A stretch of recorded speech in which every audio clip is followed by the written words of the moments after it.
ரொம்ப ரொம்ப டேஸ்ட்டாக அதே சமயம் ரொம்ப ரொம்ப ஈஸியாகவும் செய்யக்கூடிய நண்டு வறுவல் தான் நாம் இன்றைக்கி செய்ய போகிறோம். கடாயில் எண்ணெய் ஊற்றி சூடானதும் பொடியாக நறுக்கின 2 பெரிய வெங்காயம் சேர்த்து வதக்கி 6 பல் பூண்டு, கருவேப்பிலை, 2 தக்காளி, 1 டீஸ்பூன் மஞ்சள் தூள், தேவையான அளவு உப்பு இதெல்லாம் சேர்த்து நல்லா வதக்கிக்கலாம்.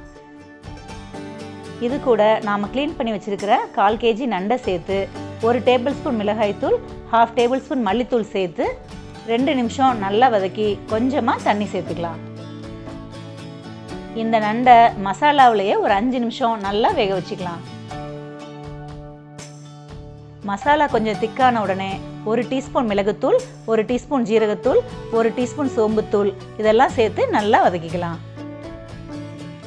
நண்டு இந்த மசாலாவோட நல்லா சுருண்டு வந்த உடனே மல்லி இலையை தூவி இறக்குனா அடடடடா காரசாரமான நண்டு வறுவல் ரெடி.